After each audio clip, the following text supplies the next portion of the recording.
Getting the most out of a game shouldn't require multiple convenient payments of $9.99. Welcome to WatchMojo.com, and today we're counting down our list for another top 10 worst pay-to-win games. Come and play with me. Before we begin, we publish new videos every day, so be sure to subscribe for more great content. For this list, we are once again looking at the most galling examples of games that drive players to spend money in order to make their experiences more bearable. This includes developers deliberately making gameplay tedious, introducing forced delays and slowdowns in the resource flow, and other frustrating tactics created to make you spend more money.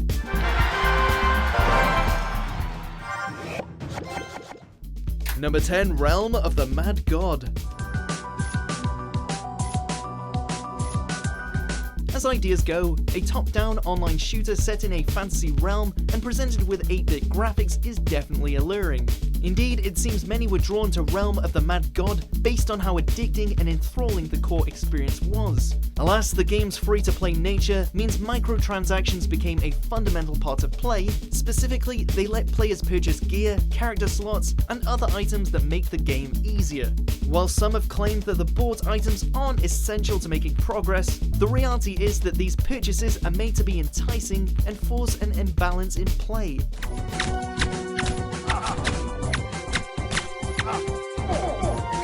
Number 9, CrossFire.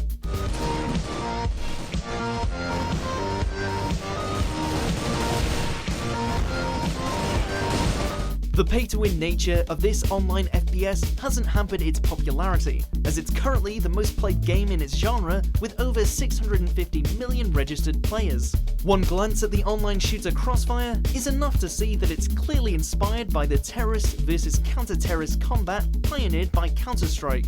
Where CrossFire drops the ball is in adding special weapons and gear to its lineup, which are unsurprisingly walled off to all but paying customers. Separating the game's content with a paywall is bad enough, but having said separate items be unique and potentially better in stats is what earns it a spot on this list.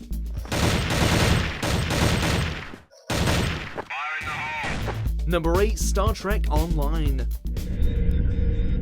Welcome to the bridge, number 1. When Gene Roddenberry first conceived Star Trek in 1964, it's hard to imagine this was where he expected or wanted the series to boldly go.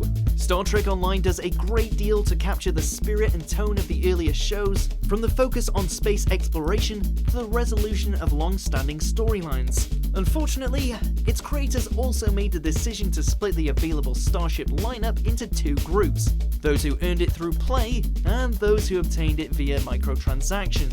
That the ships players get from continuous play are often inferior to their paid counterparts is just further salt in the wound.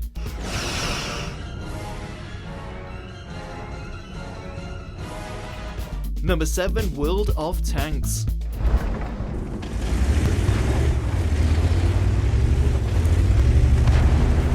The setup at play with developer Wargaming's World of Tanks is certainly enticing. You and a number of players ride around in tanks, combating one another across a massive battlefield. Its free-to-play origins and variety of tanks helped in earning it goodwill, which meant something was bound to go wrong eventually. Enter the premium tanks and ammunition, which were most easily obtained via in-game purchase and which increasingly proved more powerful than the free alternatives. In addition, World of Tanks harshly divided the game's community on whether or not it was the right creative decision that was in the best interest of the players.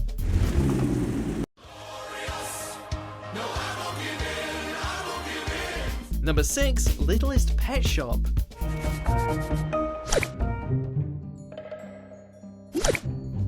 Not even kids are safe from predatory money-making schemes. A tie-in game to Hasbro's toy brand of the same name, Littlest Pet Shop attempts to blend city development with the franchise's focus on caring for adorable cartoon creatures. All seems well until it becomes apparent how often it is interrupted by ads that have nothing to do with the Littlest Pet Shop. Then there's the presence of in-game purchases, which can cost up to $80 and require parents to actively set up safeguards to prevent unwanted spending of funds. It all just feels exploitative of the inexperience and naivete of children.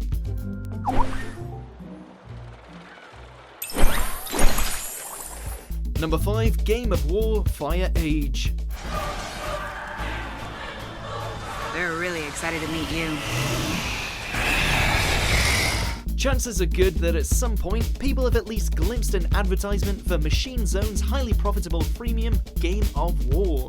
Mixing player versus player battle with army and city management, the game was deemed by many as competent but unremarkable, and yet it's consistently profitable. The reason is rather simple. Interwoven into Game of War are special bonuses that speed up play, offering extra resources for construction that are linked to in-app purchases that range between a few to $100.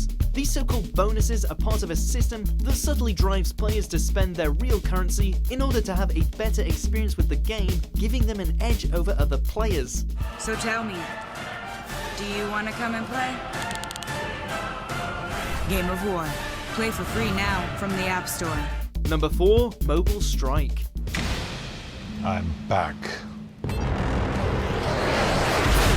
Get to the chopper!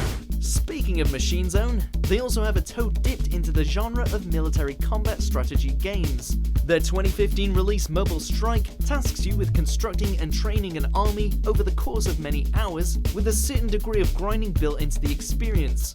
Fortunately, this time spent on setting up said army can be sped up with just a few dollars of real-world money, or potentially hundreds of dollars based on some reports. Mobile Strike by design uses the offer of improving game functionality and speed to squeeze players for every dollar possible. Hasta la vista, baby.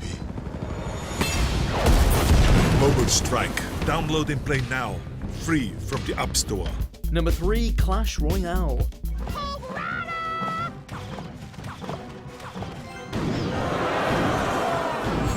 Fun times don't take away from the gross nature of audience exploitation.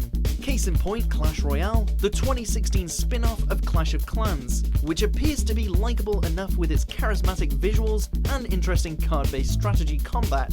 Yet under the surface is a system of microtransactions and control progression that limits a player's ability to reach higher levels or max out every card they own, unless they pay money. Forcing people to part with their funds in order to have more fun and get more fulfillment from Clash Royale is awful from concept to execution.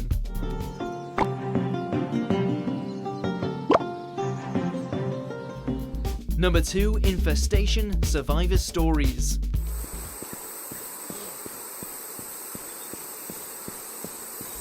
No matter what the incarnation, it's shady and slimy greed driving the whole production. Beginning life as the War Z, this open-world survival game pitted players against the undead and occasionally against one another. Controversy overtook the game upon release though, as it was discovered that the game's global inventory, where vital survival items were sold for out-of-game money, did not save the player's possessions when they died. Coupled with a later update that added microtransactions for decreasing a respawn timer, the entire affair left players feeling cheated out of their money. Yes, revenge! Number 1. Arcade.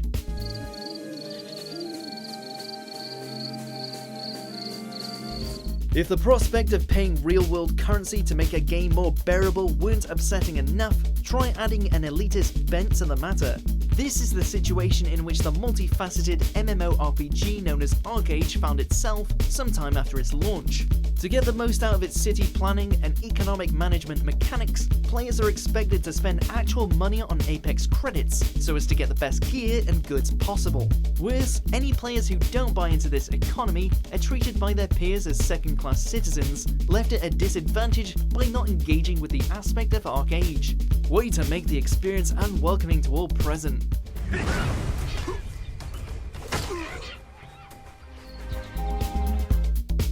Do you agree with our picks? Check out these other great clips from WatchMojo and subscribe for new videos every day.